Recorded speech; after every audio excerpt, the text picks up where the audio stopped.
नमस्कार दोस्तों, मैं हूं जितेंद्र दीक्षित। 4 PM महाराष्ट्र में आपका स्वागत है।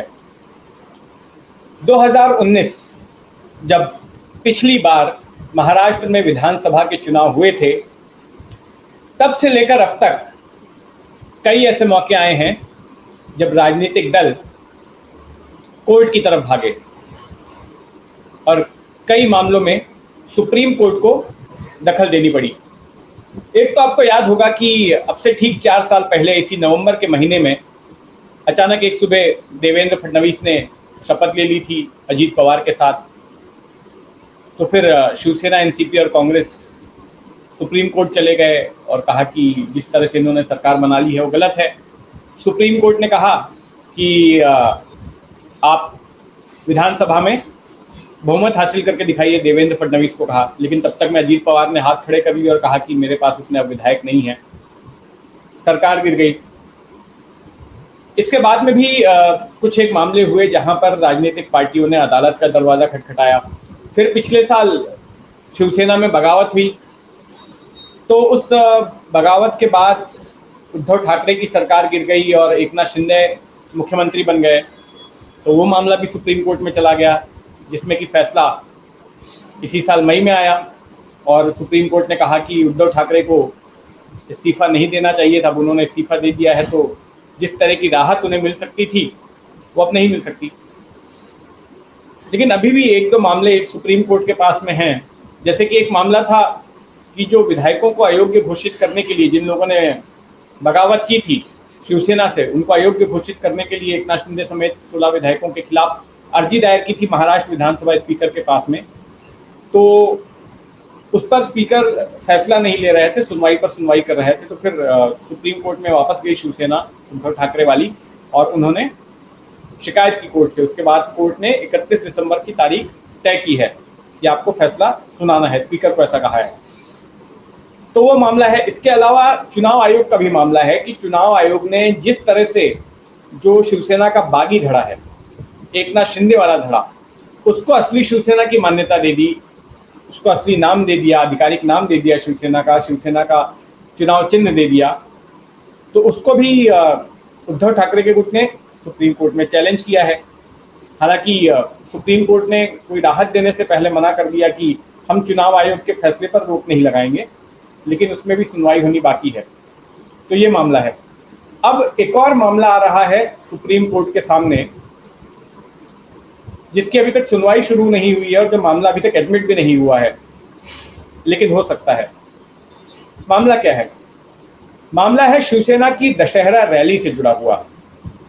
बीते 24 अक्टूबर को शिवसेना के अध्यक्ष उद्धव ठाकरे ने अपनी सालाना दशहरा रैली में कोई बात कही और उनकी मराठी में कही गई वो बात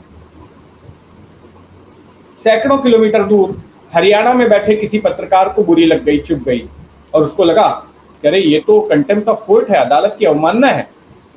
उद्धव ठाकरे को ऐसा नहीं बोलना चाहिए था और उनके खिलाफ अब कार्रवाई होनी चाहिए। तो ये पत्रकार महोदय ने अब अटॉर्नी जनरल के पास में एक अर्जी दी है कि उद्धव ठाकरे के खिलाफ कोर्ट की अवमानना का मुकदमा चलाने की अनुमति दी जाए। क्योंकि क्या होता है कि अगर किसी को सुप्रीम कोर्ट की अवमानना का मुकदमा चलाना है तो उसके पहले सॉलिसिटर जनरल या अटॉर्नी जनरल से अनुमति लेनी जरूरी है। ये प्रक्रिया का हिस्सा है। तो इसी हिस्से का पालन करने के लिए ये दीपक उपाध्याय नाम के पत्रकार हैं, इन्होंने सुप्रीम कोर्ट के सामने अर्जी दायर कर दी। इन्होंने अटॉर्नी जनरल के पास अर्जी दायर कर दी और उनकी अनुमति के बाद जो है फिर सुप्रीम कोर्ट में सुनवाई होगी।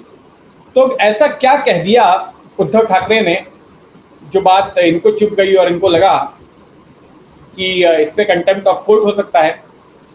देखिए, उद्धव ठाकरे ने जो अपना भाषण दिया उसमें कई सारी बातें कही और खास करके उनके निशाने पर थे एकनाथ शिंदे, जिन्होंने उनसे बगावत की, अलग पार्टी बनाई, सरकार में शामिल हो गए, कई सारे विधायकों को लेकर चले गए। तो जाहिर तौर पर वो तो निशाने पर थे ही, बीजेपी निशाने पर थी, पीएम मोदी निशाने पर थे। और उन्होंने बातचीत करते हुए न्यायपालिका को भी टच किया। और क्या कहा उन्होंने दरअसल वो बात कर रहे थे चंद्रचूड़ परिवार के, जो हमारे चीफ जस्टिस हैं डीवाई चंद्रचूड़, उनके पारिवारिक परंपरा के बारे में बोल रहे थे। और उन्होंने कहा कि हर किसी को यह तय करना है कि वो किसी के सामने ना झुकने वाले के तौर पर पहचाना जाए या फिर सत्ताधारियों के जूते चाटने वाले के तौर पर।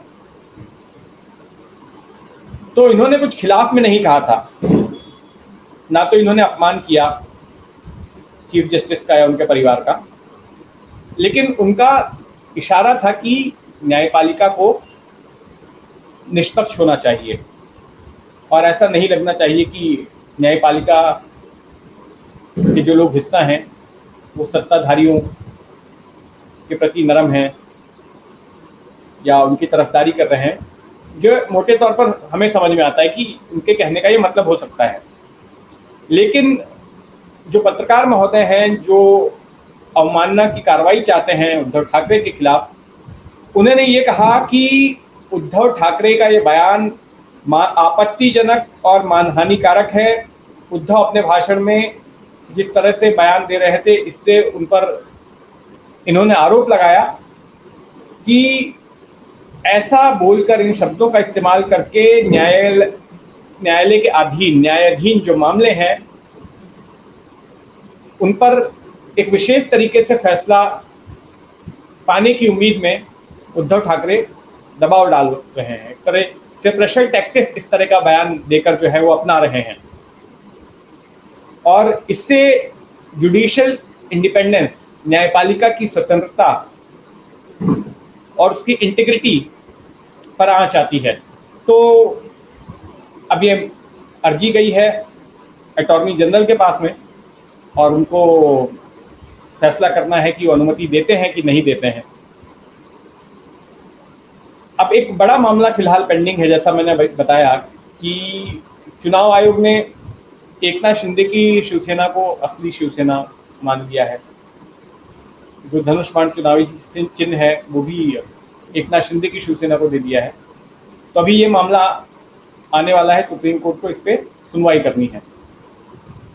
लेकिन ये देखना दिलचस्प होगा कि उसके पहले क्या उद्धव ठाकरे अवमानना के इस मामले में फंस जाते हैं। इस मामले में आगे कार्रवाई कैसे होती है, इस पर हमारी नजर बनी रहेगी।